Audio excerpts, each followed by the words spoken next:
people are constantly raising the bar. Sacrifices need to be made. What would you guys say are your biggest weaknesses? You or your enemy right now? The success of life. Just a fucking podcast. Hey guys, welcome to the Hypertrophy Hustle Show. This week I'm speaking to Alfred Jong from the Strength Guys. So this is a group that I've been talking to a lot recently. I found they've got some very, very good coaches. And basically, Alfred is a certified 4th degree black belt. So that's something that's pretty, very unique when you come to a powerlifting coach. So that's something that I think I want to touch on a lot in this episode. So Alfred, how did you get into this? How did this all start? First of all, thanks for having me, James. It's a pleasure to be on your podcast. I've heard numerous episodes with Jacob, Kedrick, and also other very, very reputable individuals, and it's an honor to be on here. My story: I've been in Taekwondo since I was about 5, so a long time ago. For those of you who don't know, I'm 35 now, so do the math. It's been a long time. I was raised very stereotypical. Started out with martial arts and got thrown into every sport that my parents think was good for me.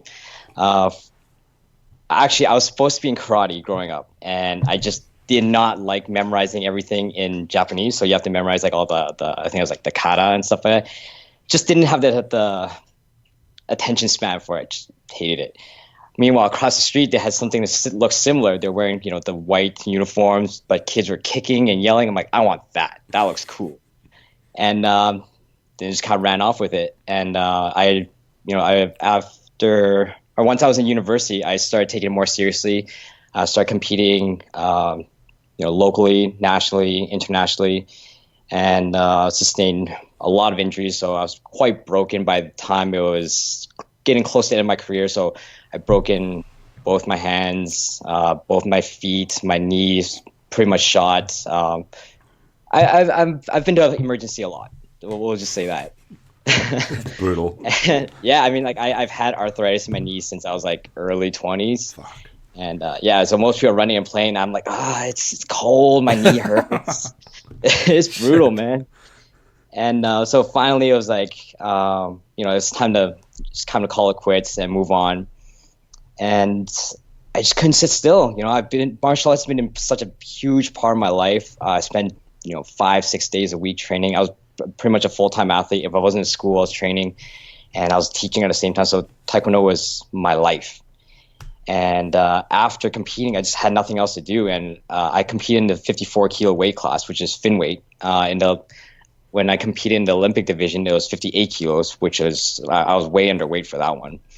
And I was just tired of being scrawny. For Taekwondo is not very advanced as far as strength conditioning.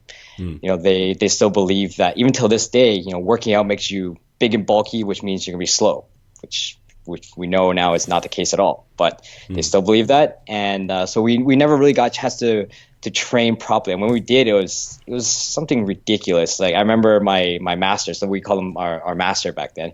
He was make a squat, I don't know, 100% barefoot on mats. ATG, below ATG, I was pretty much wiping my ass on the mats, and on some ghetto squat. It wasn't even a squat rack; it was a bench rack, and two of my teammates had to lift the bar up, put it under my shoulders.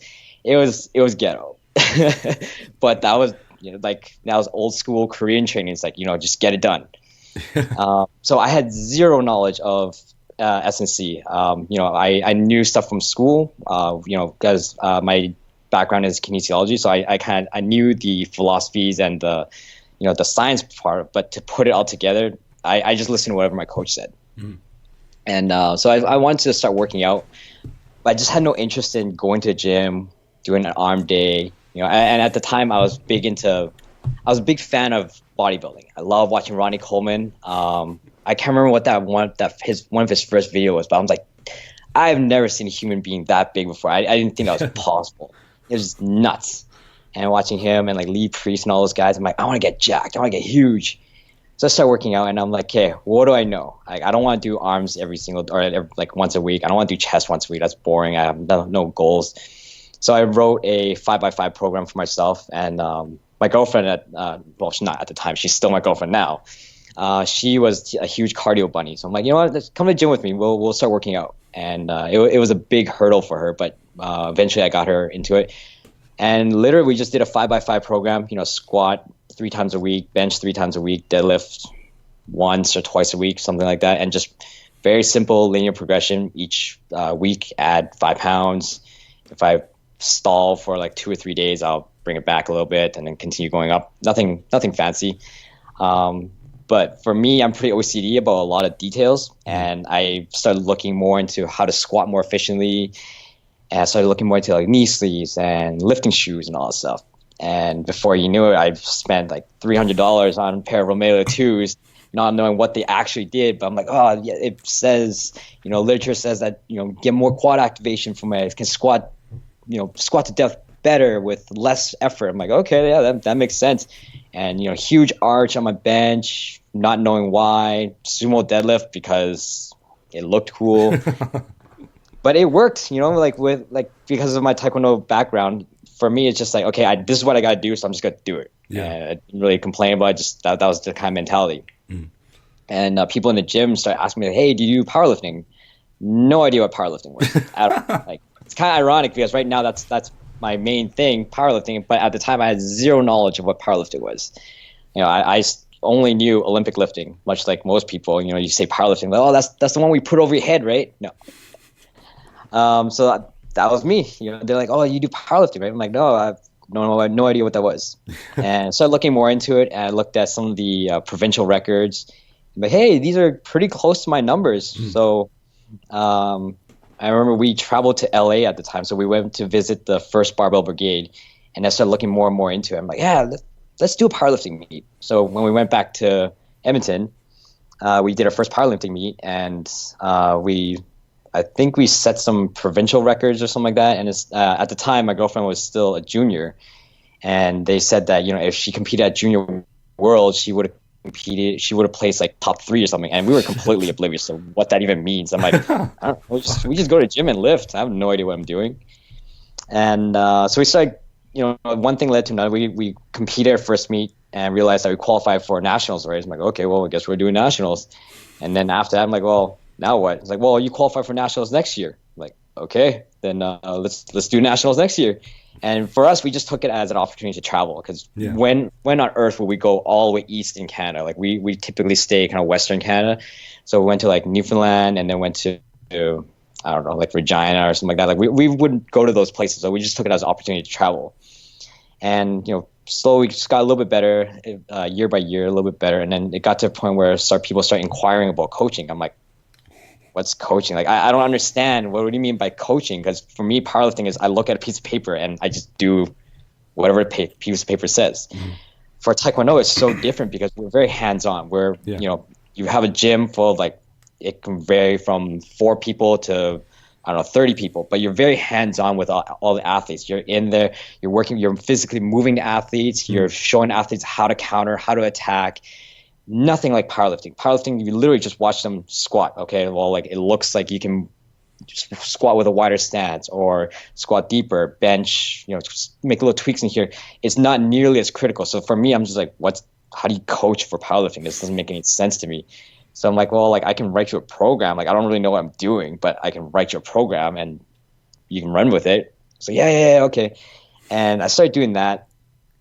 3-4 programs in, and I was like, man, I'm spending a lot of time doing this. I'm like, okay, maybe I should start charging people. So I think I charged people like $20 per program or something, just because I would spend hours and I was really OCD with everything. So I try to make it look pretty and try to make it make sense and try to like gather data. And at one point I was like, maybe I can actually make a living out of this. And to me, it's just like, yeah, whatever, just BS. And then 1 year I was like, okay, I'm semi-coaching or pseudo-coaching a few people. I don't have time to do my own programming. And that's when I reached out to Jason from the Strength Guys, because he's from Calgary, which is, I think, 2.5, 3 hours away from Edmonton. So we got in contact. I'm like, hey, do you want a program for me? You want to coach me? So he's like, yeah, sure. So that's when we started working together. And we won our first nationals, I don't know, 3 years ago or something like that. I don't know. It's just a huge blur to me now. But so we won nationals. And so after that, I was just asking him about how the strength guys came to be, what's it like being a coach for the strength guys, and then he saw how my girlfriend was doing, and he's like, hey, can I take a look at your programs, or like can you explain your thought process when you're programming? So we talked a little bit about it. He's like, I think I think you have a future in this. Like, do you want to try coaching for powerlifting? I'm like, well, what do you do? Like exactly what you're doing now, but just with more people, and I'll kind of mentor you to kind of show you more streamlined ways to do it and like other methods and whatnot. I'm like, sure, why not? And I pretty much just took off from there. Like that's how I became one of the coaches of the strength guys. It was completely by accident. I did not think that powerlifting would be any more than getting jacked. That's it. Yeah, and I think it's like that's it for me. Yeah, I feel like nowadays a lot of people like the idea of being a coach, but they don't sort of stumble into it so much. It's more like they get into powerlifting after like 1 year. They think, oh shit, I want to make money as a coach. It's like, I feel like same in bodybuilding. It's like very, very common to want to be a coach early on now, and it's just like I found for myself maybe like 2 years in, I was like, oh shit, I want to be a coach, but I had no clue what the fuck I was talking about. Like all I do is bodybuilding, so it was just like I had no clue what I was talking about. I had no reputation behind me. I was just like, I'm a pretty mediocre athlete too, so it's like, bro, there was no reason for me to start coaching, so it was brutal. Right. And then I've tried to hold back as long as possible because I think, I don't know, I want to have some source of actual knowledge behind me. Right. I feel, but do you think there's a balance between kind of waiting ages and getting ready and like not waiting forever and just delaying it? Mm-hmm. Well, it's like, a lot of newbies always question like, oh, I don't think I'm ready to compete yet. Well, You're never going to be ready. Let's be perfectly realistic. You can have the best prep ever and you freeze on meet day. Well, all that awesome prep that you did is worth nothing now. You froze, and you end up grinding out your opener. You missed all your next attempts, and it happens. It happens to the best of us. But I think because powerlifting is a little bit newer, relatively compared to other sports, and it's quite easy to get into coaching for powerlifting. I mean, all you really need to do is show up at a meet, run somebody's numbers, and technically you're coaching them. Yeah, right? You're literally running their numbers and you're coaching them. So that's why for me, for the longest time, I never considered myself as a coach. For me, I'm just like I'm not a coach. Like I put out numbers for this guy and I give him advice what I think your next attempt should be. I don't think I should. I don't think I'm qualified as a coach. Whereas Taekwondo, like you kind of have to. Until you get to a national level, anybody can be a coach, but you have to kind of earn your ranks, right? So technically you need to be at least a black belt first degree to at least sit in the coach's chair. Yeah. And it's a quite closely knitted community. So everybody kind of knows what you've accomplished and what you haven't. So if you've only done one fight, nobody's going to want you as a coach. Nobody's going to ask you to coach because they know you don't even know your basics. Yeah. So in that sense, it's harder for somebody to just sit in the coach's chair. And on top of that, Taekwondo is more traditional. So if you're representing this school, the master has to give you the okay to sit in the coach's chair. You can't just sit there and just say, I'm representing myself or I'm representing my own brand. There's no such thing as my own brand. You represent this school or this school. That's it. Right. So it's a lot more like you cannot just waltz up and sort of say I am a new coach. Like this is not how you kind of have to earn it. Do you feel like in powerlifting, how do you think the sort of market of coaches is now? Do you feel like it's getting overpopulated? Do you feel like that's fine? Do you feel like it's still a lot of room, or do you feel like there's a decent amount of bad coaches, or most people are respecting it, or how do you generally see the market of coaches nowadays? It's definitely growing, and it's growing very quickly compared to when I first started powerlifting, or even when I first started running numbers, which was 4 or 5 years ago. There was much less. Now you go to a local meet, and there's coaches everywhere. There's probably equal amount of coaches as there are to athletes, which is nuts. Yeah. Not necessarily a bad thing. I mean, yes, we want the sport to grow, but we also want the sport to grow in the right direction. So, and And there's a lot of valuable information out there, and there are individuals that take the time to go through this information to really better themselves, educate themselves, to provide themselves and their athletes with the right information. But there's also ones that don't. Yeah. There's also ones that I'm the bro at the gym. I have the biggest bench in the gym, so therefore I am the coach. And I recently just coached one of my athletes at the Manitoba Provincials, and saw this one guy. I don't know anything about him, but the minute he said something, I knew this was his first time or first few. His athlete was going for his opener for his squat, and he slapped him on the back, just got super amped. I was like, full send. I'm like, dude, you're full sending on an opener? Like, what are you going to do about your second and third attempt then? Like, if you're going 110% on your opener, what are you going to do next? Yeah. That's the kind of thing where, like, if I went into a powerlifting meet, I would have no clue. I mean, like, my only knowledge of powerlifting is, like, the podcast I did yesterday, one with Kedrick, and I watched IPF Worlds. That's literally it. So it's like, I seriously would have no clue. And it's just, like, do you feel like... Because definitely in bodybuilding, there's a lot of my scene is, like, the British bodybuilding scene, and holy shit, every guy is a coach now. And it's like...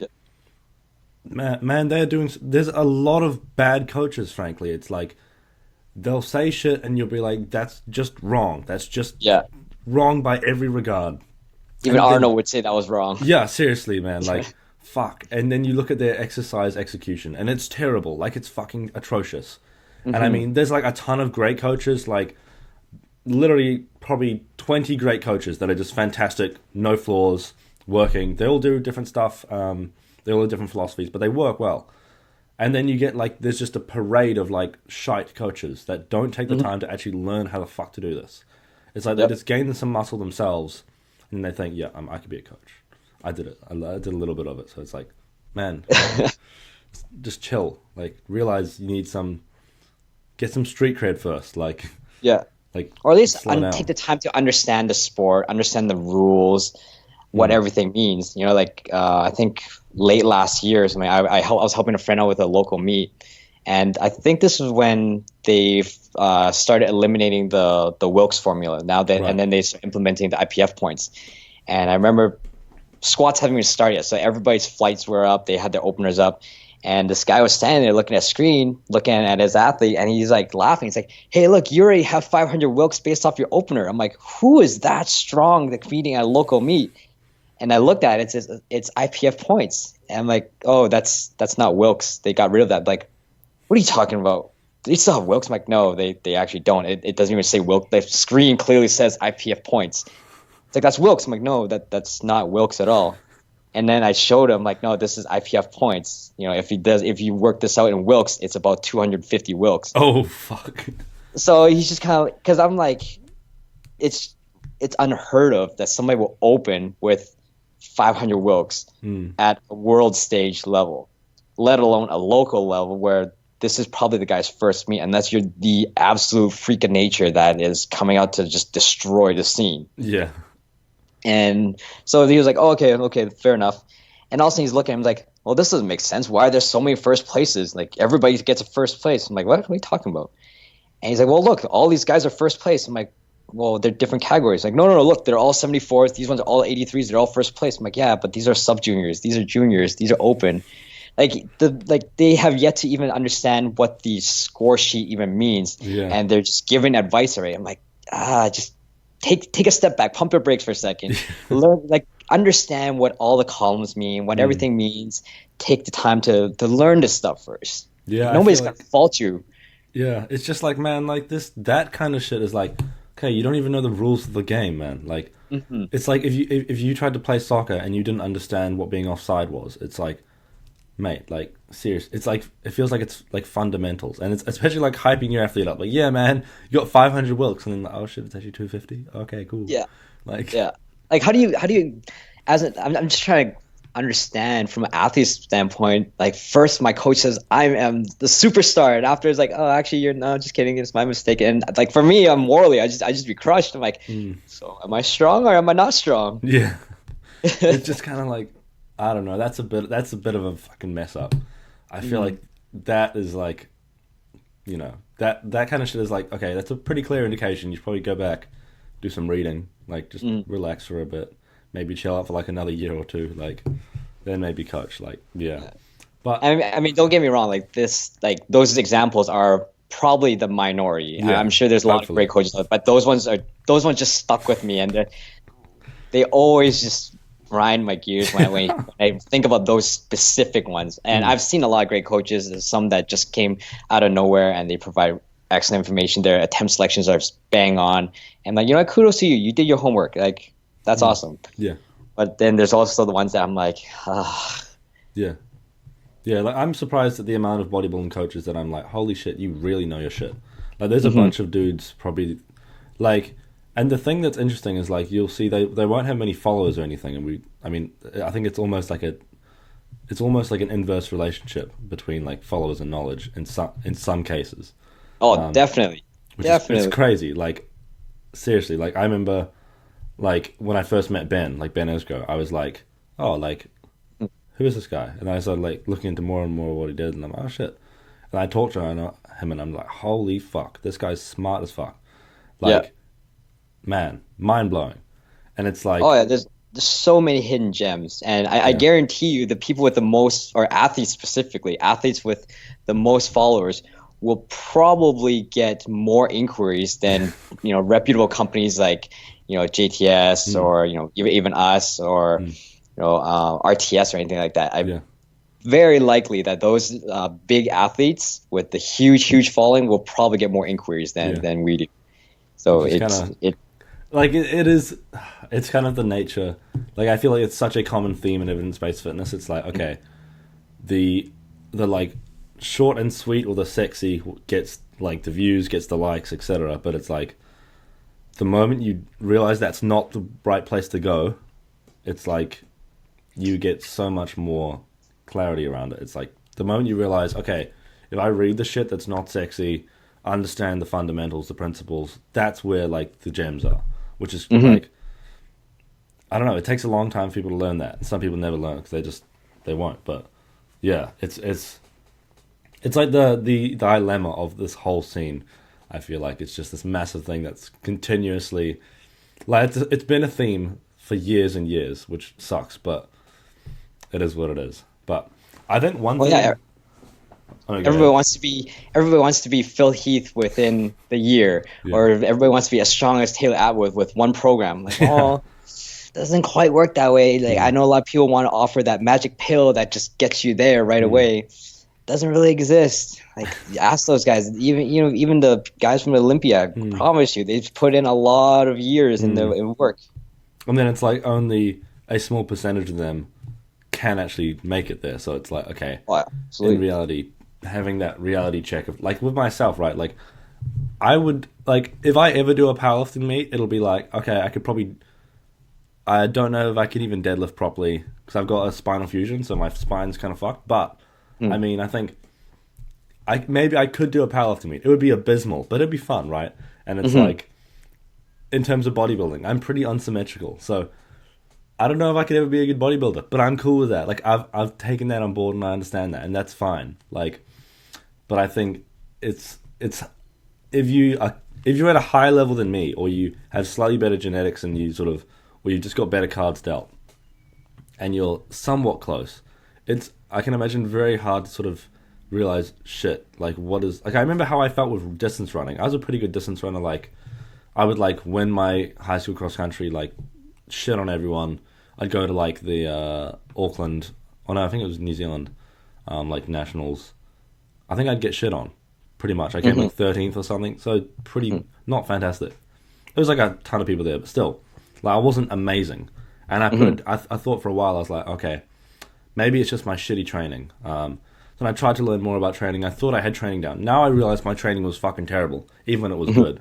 But it was like, I thought it was like, okay, yeah, I could make it to the Olympics, I always had that in the back of my mind, and I was like, man, I couldn't even make it to like a past national competition. Like I couldn't even make it top 10 national. Like I was pretty fucking bad. Like I don't even know if that was nationals. That might have literally just been Auckland's, like, which is like just my city. So I was not good, but I thought, oh yeah, man, from a young age I was real good at running, Hmm. but I was not that good. But I had this thing in my head I couldn't get over. I was like, nah, man, I could do this. I could be like real good at running. But I fucking hated the sport.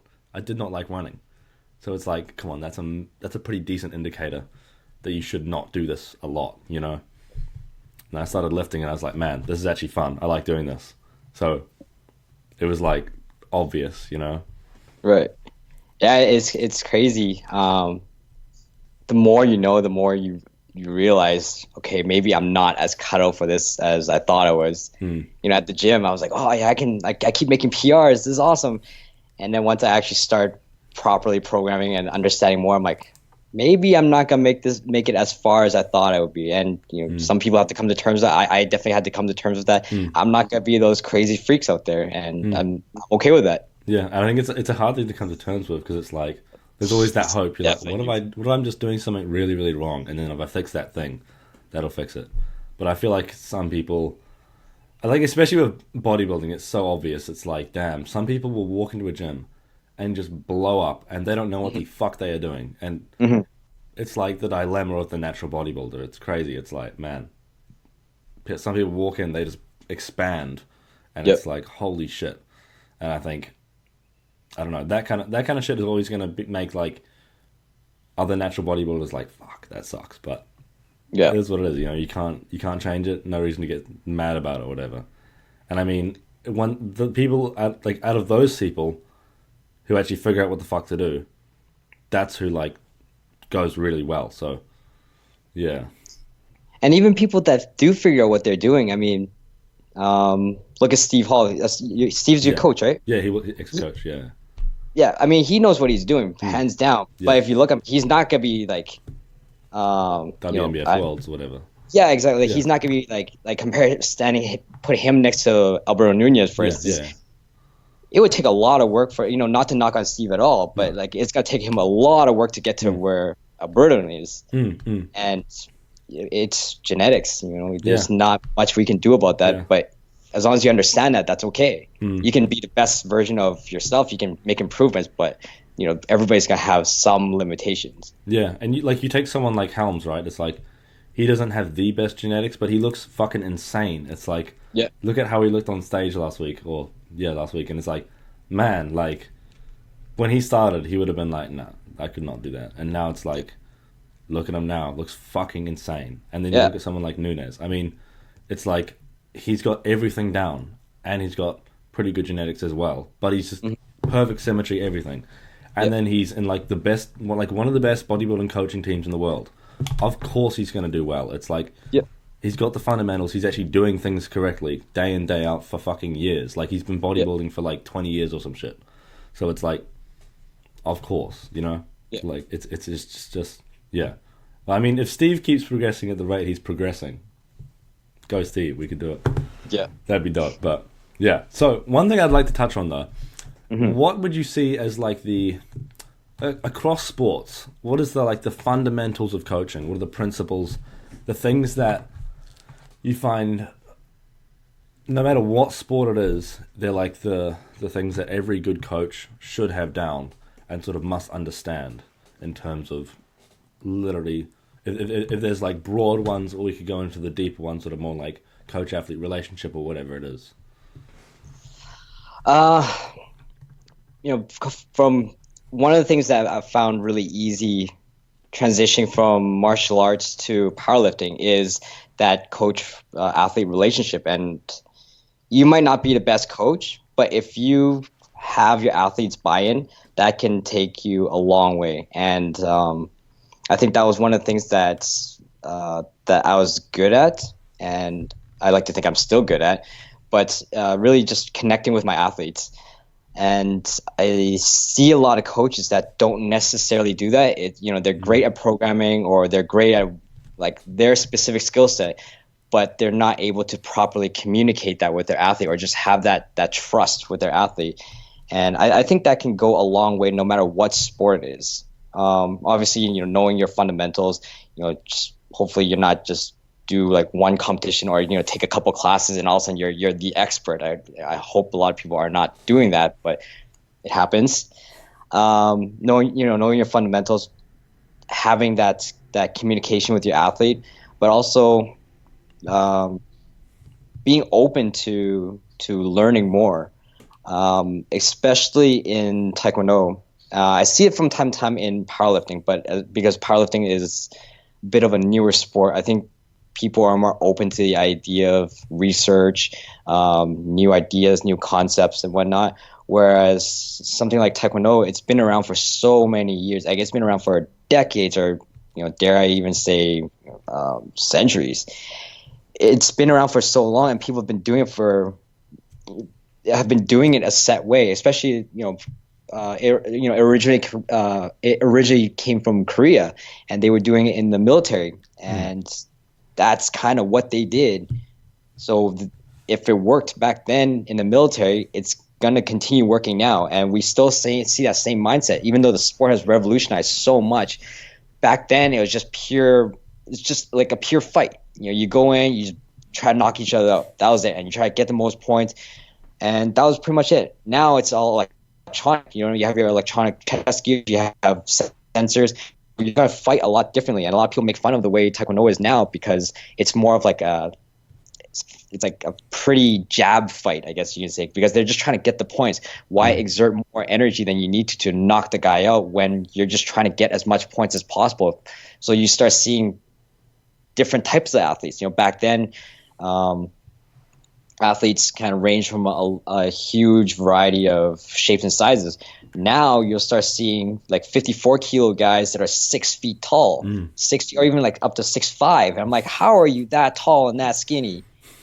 But being able to adapt makes a huge difference. And especially in my city, Edmonton, we see that a lot in the local fighting community. And I went back to a few tournaments last year, and they're still fighting exactly the same way as they were 5-6 years ago when they didn't have electronic scoring. And guess what? Alberta probably does one of the worst in Canadian nationals. Everybody else has adapted to the new technology and new fighting strategies. So like Alberta, we have not, or some. It's not fair to say all of Alberta, but some of the schools in Edmonton specifically have not, and the results reflect that. Yeah, and you'll see the same thing with powerlifting too. Some people they adapted to new literature and new studies of how to maximize your training. Some people are still doing the kind of bro split kind of training, and you'll see that. You'll see that in the how the athletes perform.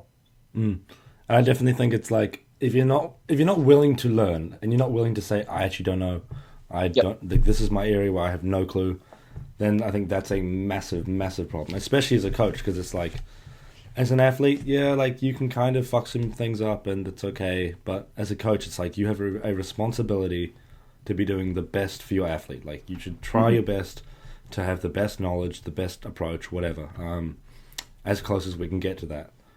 In terms of the coach-athlete relationship, how do we go about facilitating that? Because, like, I haven't done any coaching yet. I don't know, like, the first thing about how to actually get someone to have buy-in. Because, first of all, I guess they reach out to you and say they want coaching, and then from there, I guess you have to sort of figure out how to facilitate them to trust your judgment, and then also for them to trust your decisions.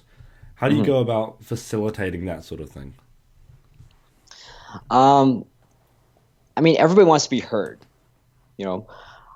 It's easy for me to say, you should be doing squat, bench, and deadlift on day 1, squat, bench, day 2, squat, bench, deadlift, day 3, and accessory on day 4. On paper, that looks easy, and that looks the most fundamentally sound. But does that work for the athlete? Does that work for their lifestyle? Does that work for their schedule and everything? And if it doesn't, and you're not able to accommodate for that, you lose their buy-in. Because now, in my opinion anyways, they feel that they're not being heard. If somebody can only commit to being in the gym for an hour and a half and your training is taking 3 hours, 4 hours, they're going to get frustrated. And so why would they trust you if you can't accommodate to their needs? They're coming to you for advice and for guidance, but you're not able to kind of meet them halfway. it's hard for somebody to trust you. It's hard for somebody to have that buy-in. So to me, it's really important to listen. And as a coach, we're supposed to be flexible. We're not meant to be fixed on, A, B, C, and D. We have all these as tools. How are we able to use these tools to help the athlete to the best of their ability? It's not just, here's template A, run with it. Well, it doesn't work. Well, this is template A. You take this and you run with it. It doesn't quite work that way. I mean, for some it might, but it's not a one size fits all. And I think that's something that's a little bit harder for some coaches to grasp, that they don't feel the need to accommodate for individual needs. And do you feel like it's quite a crucial thing? Because, like, for instance, all I care about currently is hypertrophy. Nothing else, just hypertrophy.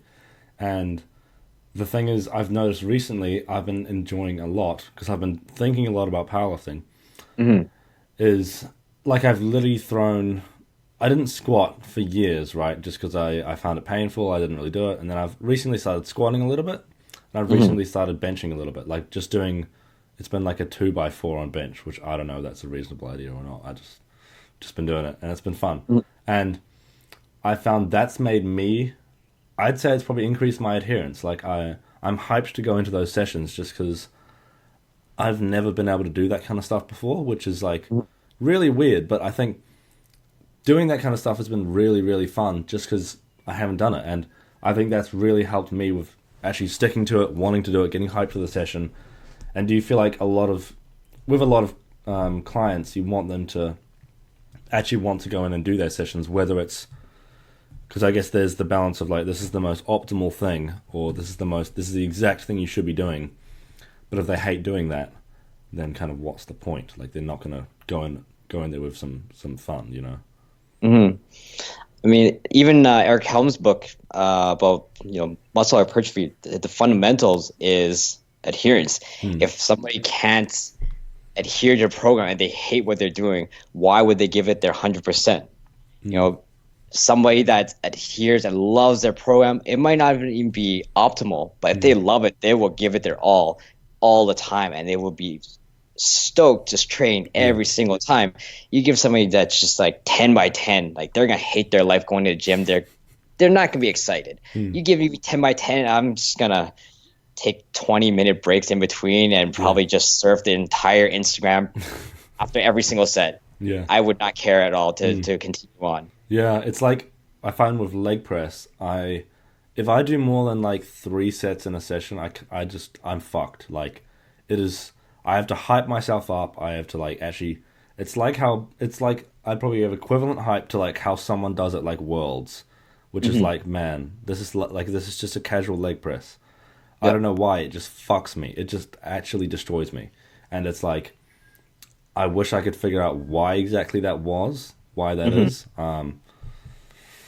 But it's like, man, I need it's like on that day, I'm like, okay, get your head in the game. Like, and then there's nothing else that does that to me. Nothing else. There's no other exercise, nothing that sort of makes me think that way.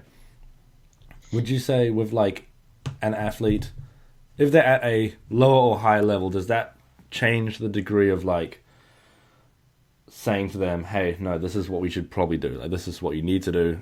Is there like, especially closer to competition and places like that, I'm assuming there's places where you sort of had to say to them, no, I think this is like the right thing to do. The other thing is fun, but this is correct, or yeah. There's definitely a time and place to do it. I mean, that's where that coach-athlete relationship comes into play, is being able to rationalize concepts with them. If it's not necessary for them to do a specific exercise or format, and you're able to manipulate it so that it increases the inherent adherence, why not do it? If that makes them way more excited about training, go for it. However, so say for powerlifting, for instance, and you're like 3 weeks out, 2 weeks out from world championships, and you still want to do a ton of variations, that's where you got to have that more difficult conversation to sit them down and educate them, and provide information why variations is not the best for you at this point in time. You can meet them halfway. I mean, like, if you want variations, how about we suck it up for this next 2 weeks, get this prep done and over with. Off season, we'll do a ton of variations, or some variations that you love to do, but right now it's just not the time and place to do it. Like my most important goal right now is to make sure that you perform your very best at Worlds. I want to make sure that you have everything you need to get there. This doing leg press for 2 weeks out probably is not the best idea and most optimal way to utilize your training. You probably, some people might be dieting down, and if you are, you don't want to expend more energy than you need to in your training. You want to go home and eat and rest. Like why spin your wheels on something that's not necessarily going to directly influence your performance on meet day? Yeah, and I think it's probably, I'm nervous for the first time I have to have that conversation and sort of be like, hey, no, like this is, but I think, I'm assuming hopefully it gets easier with time, and I think it's the kind of thing where they know, like, okay, yep, this is where the coach kind of has to step in and just take the reins a little bit more and do their thing. It's definitely a challenging conversation for sure. One of the ways that I kind of work around that, or not necessarily work around that, is to make it easier, I guess, is provide actual reason. What I found with some people is that they just say, do it my way because I said so. I'm the coach, do it this way. Without proper explanation, it's hard for somebody to really get that buy-in and see your point of view. If I say squat 4 times a week, why? Because I'm the coach, you need to squat 4 times a week. Well, yeah, I'll squat 4 times a week, but you don't really have my buy-in. I don't know why I'm doing it. I'm just doing it. And chances are when people ask them, why are you squatting 4 times a week? I don't know, because my coach says so. It doesn't really increase their adherence. Whereas you explain to them, hey, you know what? We're trying to increase your volume, but at the same time, we don't want to overload you with three big sessions, so we're trying to break your sessions up so the volume is slightly less per day, but we have to increase your frequency so we can properly allocate it throughout the week. Something like that it might spark a bit of knowledge, light bulb moment, whatever you want to call it, and okay, that makes more sense. I get it. We're trying to make sure that each day I'm recovering properly. That makes sense. Okay, I don't like it, but I'll do it. Yeah, and in terms of things like making calls at IPF Worlds and like making big day calls, how do you go about sort of navigating that? Because I guess the athlete will have their thoughts around that. They'll have their like, oh, I want to go hit this massive PR. I want to go, say if they just bench 120 and they're like, fuck it, I want to do 130. I know I can do it. Whatever. It's like, how do you navigate that when it's like, oh shit, they really want to do that, but the best idea would probably be like 125 or whatever, or something a bit more sort of doable, or just getting the kilos that you can, or is that a common situation? And how do you go about doing that? Huge. If I talk to 10 coaches, I would say probably 8 out of 10 of them will tell you they go through the same struggles. And a lot of that is the coaches have a hard time, even myself when I first started, having a hard time to emotionally detach myself from what the athlete wants and instead doing what's best for the athlete. And I remember, was it 2016 Worlds in Killeen, Texas? I was making calls for my girlfriend, and she wanted to squat 120, and I saw her squat like 115, and it was a grind. It was like RP 9 already. So the proper call would probably be 117.5, leave some room in the tank so that her falling lifts won't be as challenging. Instead, she wanted 120, so I'm like, you know what? Let's do it. Let's put 120. She got it, but it was probably a 10-second grind. Like I till this day, I still remember her coming to a complete standstill halfway through the squat. I wasn't even sure if that thing was going to move anymore, but somehow she got it. But you can definitely tell it drained the hell out of her. Like by the time it came to deadlifts, like there was not much left, and on top of that, she was cutting. So her energy level was just completely spent. And for that 2.5 kilos, was it worth it? Absolutely not. If I could do it all over again, I would definitely not put 120 kilos. But stuff like that takes you have to fail. You have to experience what it's like to really screw up. And now, for me to to make the right call, I have to have the athletes buy-in. So right from the get-go, we need to establish that we're here to achieve the best possible performance out of you today. Mm. We don't care about PRs.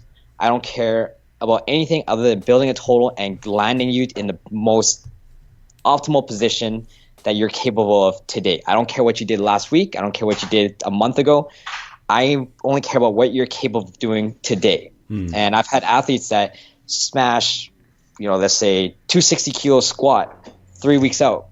Well, guess what? Your opener looked like an RPE 8, so we're going to scale everything back to what I feel you're capable of today. If you're not, and as a coach, I feel it's important to explain that, today is not the day. I know you want 265, but today is not the day. Today, you might only be capable of 250. But if you land 250, we can secure those 3 attempts and build the total. Yeah. And let other people screw up. Let other people miss those attempts. Let them take those big ballsy jump, and you sneak in there with your total as you build. And that has worked quite well in the last couple of world championships. And it's being able to make the right decision. What are you trying to achieve? PRs on world stage, or are you trying to get the best performance that day? And if that means that I have to scale everything back 20 kilos, but to secure a podium place, I will definitely do that. If 20 kilos is completely out of reach, I will do what I can to try to get 9 for 9 or build the best possible total so that they can get the best possible placing that day. The thing because I'm still trying to understand powerlifting, why do people aim to go 9 for 9 instead of just 3 for 9? If you just get your best bench, your best squat, your best deadlift, is that kind of illogical or irrational in practice, or how does that work? Because I'm still trying to struggle to I don't. Is it like a point system, or is it just how does that work? Because I'm still trying to understand. Why 9 for 9? Why is that a good idea compared to 3 for 9? Well, 9 for 9, 9 for 9 is kind of the ideal situation because you're capitalizing on every single attempt you make to build that total. Say for deadlifts, for instance, I could go for a 20 kilo jump and there's about a 60% chance of landing it, or I can go for a 15 kilo jump and the chance of landing that is 80%. If I go for that 20 kilo jump and I miss, now I just lost 20 kilos. Whereas if I bring that back and go for a 15 kilo jump, it's not the total isn't going to be as big as I ideally want, but I gained 15 kilos. Right. It's building that bigger total. And when people take those big jumps, I mean, there's definitely a time and place to do it. When there's a lot on the line and you have to make a Hail Mary, you got to do it. Yeah. But if you don't have to do it, it's safer, in my opinion, to build that total and capitalize on every kilo that you get, even if it's 2.5. Sometimes 2.5 kilo, for bench, is a big one, especially with the lighter women. Telling them to do a 2.5 kilo jump for a 47 kilo lifter, that's a pretty big jump. Relatively. To secure 2.5 kilos can make a difference between a conservative third attempt pull or a Hail Mary, just because 2.5 kilo for somebody that's relatively small is relatively big. It can be a relatively big jump. So that's why, for me personally, I like to try to get 9 for 9 as much as possible, so that when it comes to your final pull, if you need to make a Hail Mary, you have more energy in the tank. You're not fully spent because you're grinding every single attempt away. Yeah. But also, you've capitalized on every kilo that you were capable of up until that point. Yeah. And I feel like it's probably the more sensible way to go about it.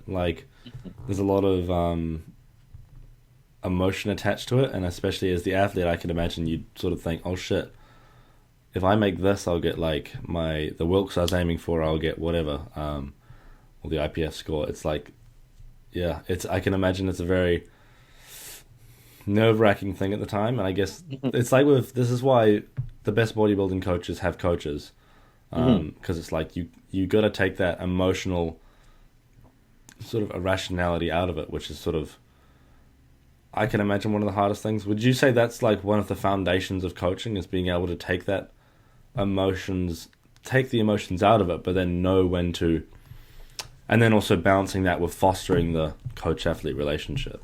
100%. What we want as athletes isn't always what's best for us. You know, like a lot of people, which back then, a lot of people were chasing at 500 Wilks. You know, I mean, that's cool. Like, it's good to say I got a 500 Wilks, but what does that mean in the grand scheme of things? If you have a 500 Wilks, but you still don't, like, say you're competing against your opponent that's a little bit heavier, you're lighter, you get that 500 Wilks. Cool, but did you win?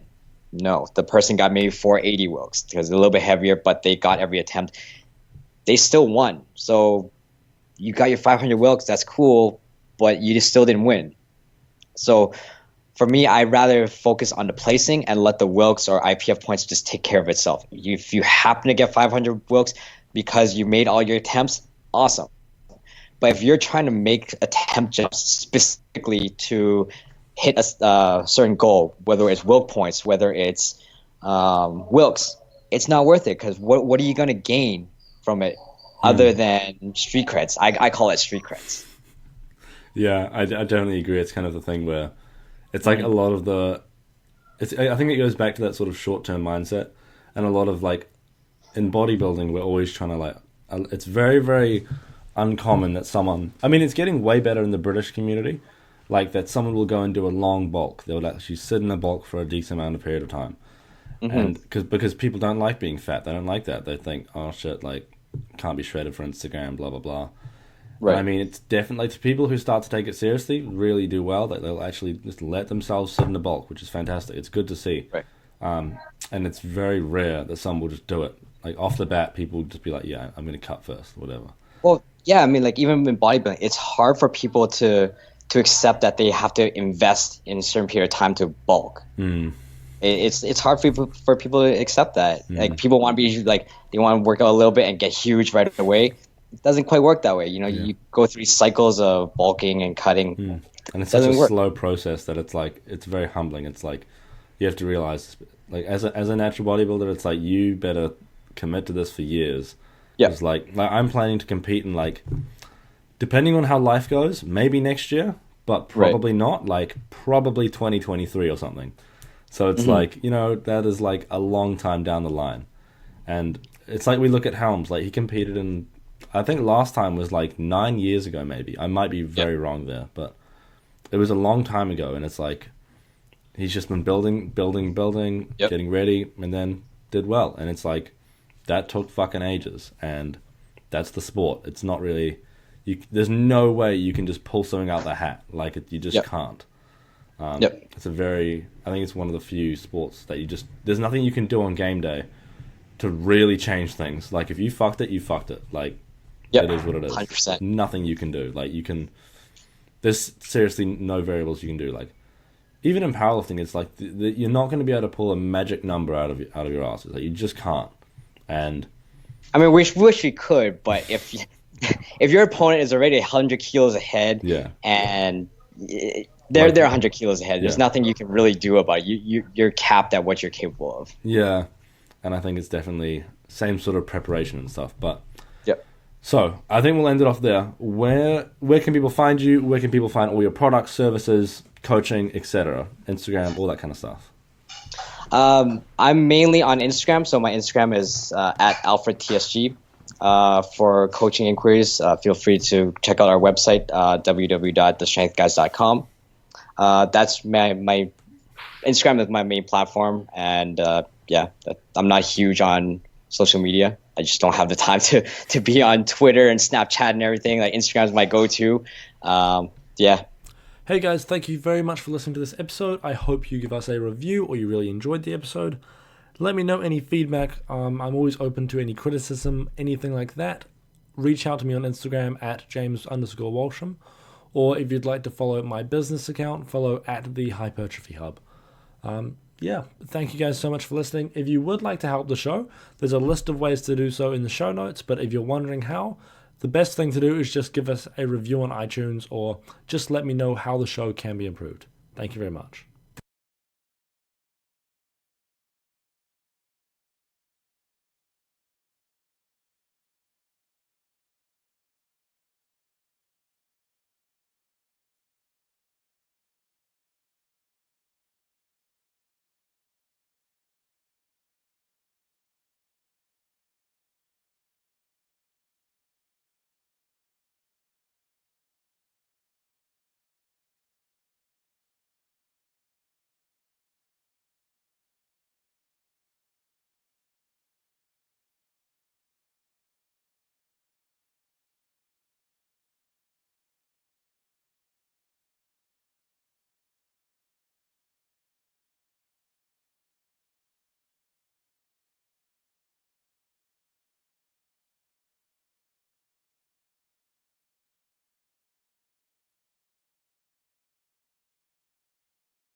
Hey guys, thank you very much for listening to this episode. I hope you give us a review or you really enjoyed the episode.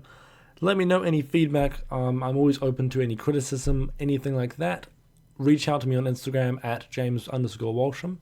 Or if you'd like to follow my business account, follow at the Hypertrophy Hub. Thank you guys so much for listening. If you would like to help the show, there's a list of ways to do so in the show notes, but if you're wondering how, the best thing to do is just give us a review on iTunes or just let me know how the show can be improved. Thank you very much.